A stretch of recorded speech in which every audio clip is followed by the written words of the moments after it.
Welcome to our channel, where we delve into the dark and mysterious world of true crime. Today, we explore the horrific and chilling case of John Wayne Gacy, one of America's most infamous serial killers. Join us as we examine his life, his crimes, and the enduring impact of his monstrous actions. Chapter 1. Early Life. John Wayne Gacy was born on March 17, 1942, in Chicago, Illinois. His early life was marked by an abusive relationship with his father and struggles with his identity. Gacy's father, an alcoholic, was physically and verbally abusive, calling him weak and comparing him unfavorably to his siblings. Despite his troubled home life, Gacy was active in the community and involved in various extracurricular activities during his school years.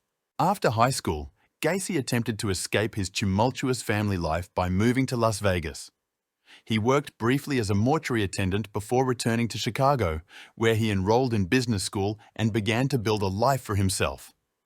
Chapter 2. The Respectable Citizen. In the 1960s, Gacy seemed to be a model citizen.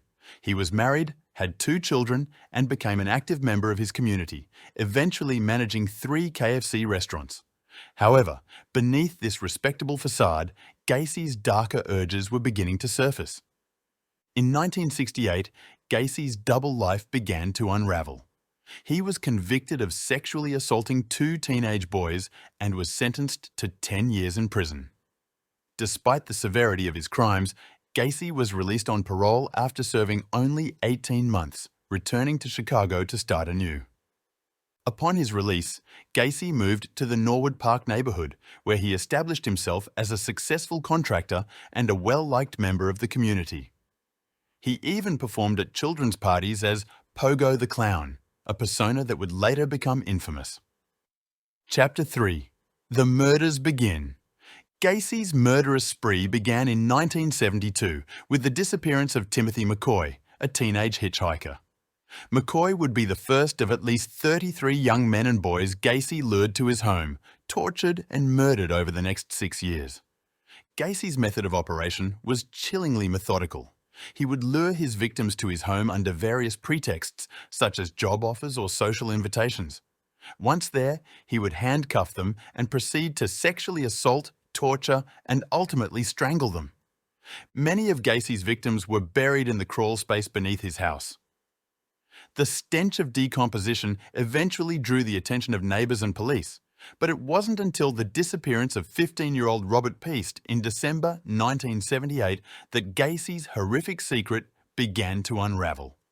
Chapter 4. The Investigation. The investigation into Robert Peast's disappearance led police to John Wayne Gacy. Detectives began to uncover a pattern of young men going missing after last being seen with Gacy, prompting a closer look into his activities. On December 21, 1978, police executed a search warrant at Gacy's home. What they discovered shocked the nation. The remains of 29 boys and young men were found buried in the crawl space and other areas of the property. 4 additional victims were later discovered in the Des Plaines River. Gacy was arrested and charged with multiple counts of murder.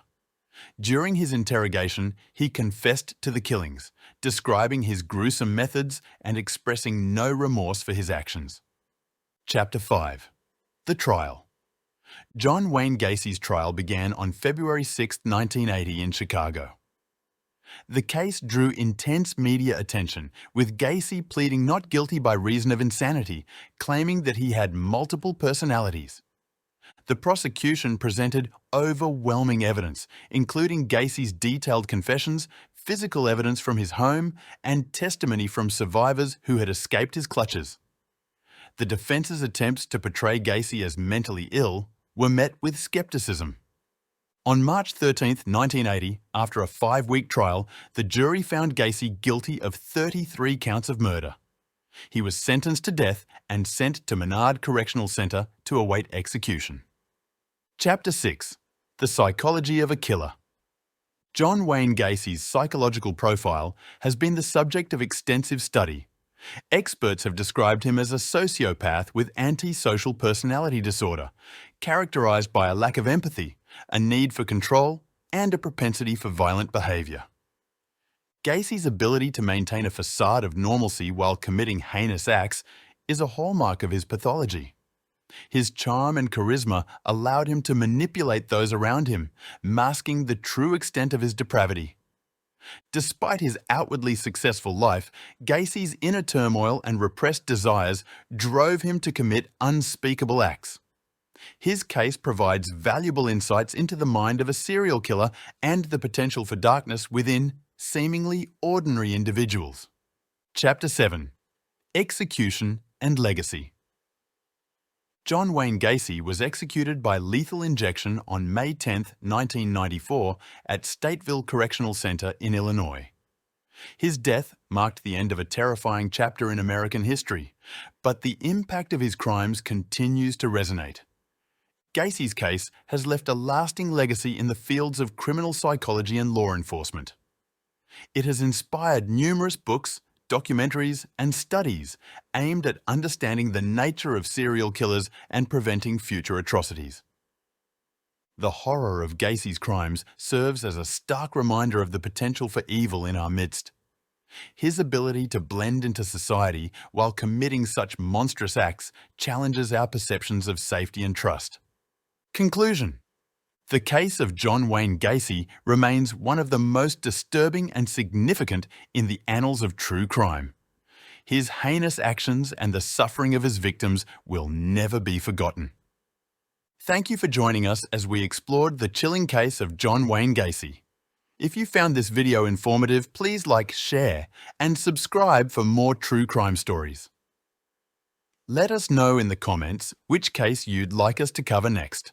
Until next time, stay curious and stay safe.